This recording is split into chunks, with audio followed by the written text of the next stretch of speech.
आप तो राम प्रेम के अथाह समुद्र हो। प्रयाग से वाणी प्रकट हुई कि भरत जी, भगवान को आपके समान कोई प्रिय नहीं, राम को आपके समान प्रिय कोई नहीं है।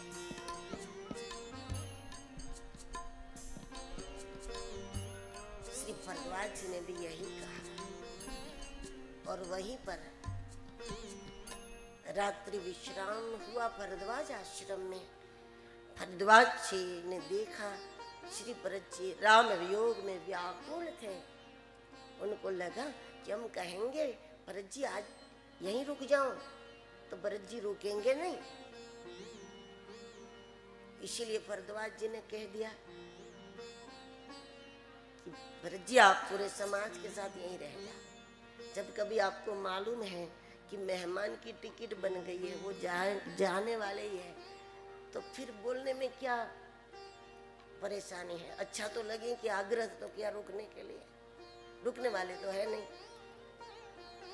तो भरद्वाज जी को भी ऐसा लगा कि वैसे भी नहीं रुकेंगे, तो भरद्वाज जी ने निवेदन किया कि हो सके तो आज पूरे समाज को लेकर हमारे आश्रम में आप रुक जाओ। हजारों लाखों लोग, सबको रुकवाना, सबको भोजन कराना। तो भरद्वाज जी ने कहा कि आप रुक जाओ, निवेदन किया। तो भरत जी बोले हाँ ठीक है, आप कहते तो रुक जाते। भरद्वाज जी विचार में पड़ गए कि कैसे होगी व्यवस्था। ये तो ऐसे मेहमान निकले कि मेहमान बोले हम टिकट कैंसिल करा देते, कोई बात नहीं चलो रुक जाते। सही में रुक गए। लाखों लोगों की क्या व्यवस्था। चिंतित हो गए भरद्वाज जी, क्योंकि भरद्वाज जी के पास रिद्धि सिद्धियां बहुत थी, लेकिन वो स्वयं त्याग और सादगी में रहते थे, सिद्धियों का प्रयोग ही नहीं करते थे। सादे वस्त्र, सादा आसन, सब कुछ सादा सादा। साधु को सादगी पसंद होनी ही चाहिए।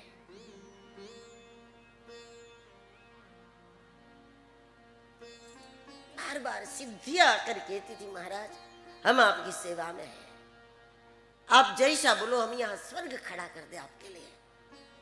दादी बोले नहीं, बस मेरे तो 2 कपड़े चाहिए, 2 रोटी चाहिए, मुझे कुछ नहीं चाहिए स्वर्ग बना के। यहाँ पे सिद्धियों को सेवा नहीं मिल रही थी।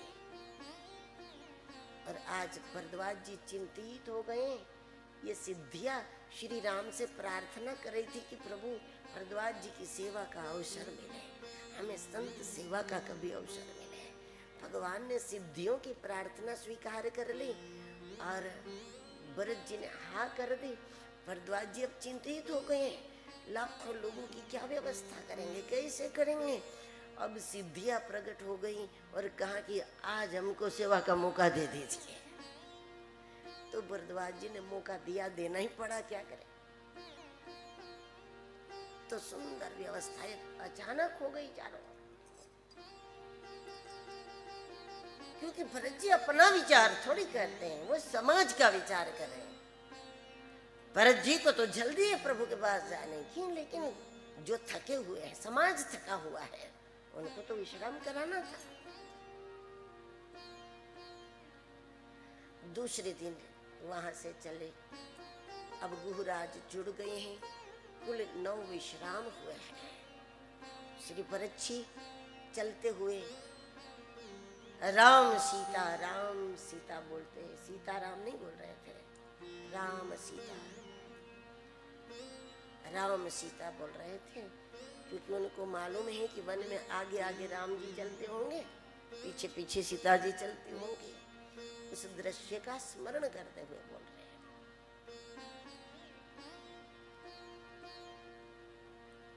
चित्रकूट पर जब खबर मिली भरत जी आ रहे, राम जी थोड़ी देर के लिए विचार मग्न हो गए। तो लक्ष्मण जी को भी ऐसा लगा कि भरत युद्ध के लिए आ रहे हैं। राम जी इसलिए चिंतित हो गए कि हम तो अकेले हैं और उसके पास चतुरंगिणी सेना है। तो लक्ष्मण जी कहने लगे, प्रभु जब तक मैं जीवित हूं यहाँ तक कोई पहुंचेगा नहीं, और आज के युद्ध में मैं भरत को और दोनों को खत्म करूंगा। अपने सगे भाई का नाम बोलने के लिए भी तैयार नहीं, अगर वो राम विमुख है तो शत्रुघ्न बोलने के लिए तैयार नहीं। हालांकि राम विमुख है नहीं, लेकिन अभी लक्ष्मण जी को ऐसा लग रहा था कि युद्ध के लिए आ रहे हैं, तो भरत का तो नाम बोले, लेकिन भरत को और दोनों को मारूंगा। उसी समय आकाशवाणी हुई लक्ष्मण जी के लिए कि आप थोड़ा विचार कीजिए। पहले भगवान की ओर दृष्टि की, भगवान को कहा, प्रभु मुझे तो ऐसा लग रहा है कि सत्ता मिली तो अहंकार आ गया होगा। राम जी ने कहा कि बिल्कुल लक्ष्मण, जिसको सत्ता मिले उसको अहंकार जरूर होता है, लेकिन उसको अहंकार होता है जिसने कभी सत्संग न किया हो। भरत तो स्वयं संत है, उनको कैसे अहंकार आएगा।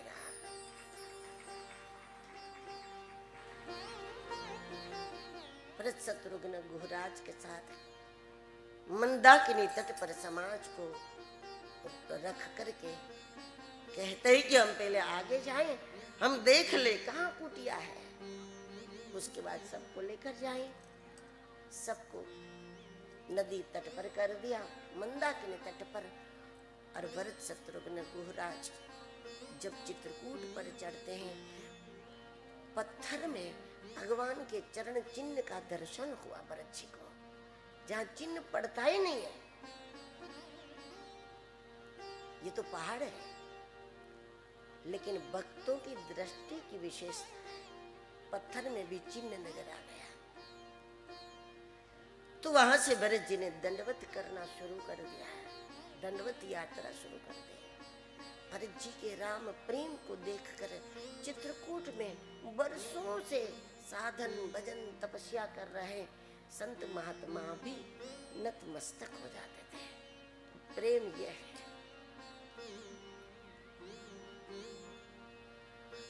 गुहराज ने एक पेड़ पर चढ़कर कुटिया देखी और कहा, कुटिया पास में ही है, घने जंगल की आड़ में दिख नहीं रही।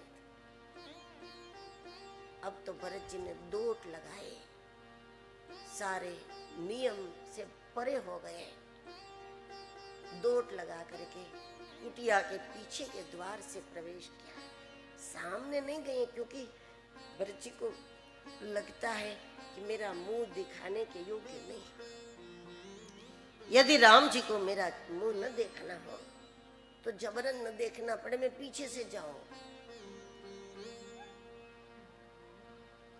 भरत जी ने देखा ऋषि मुनियों के बीच में राम जी विद्यमान है, सीता जी बैठी है।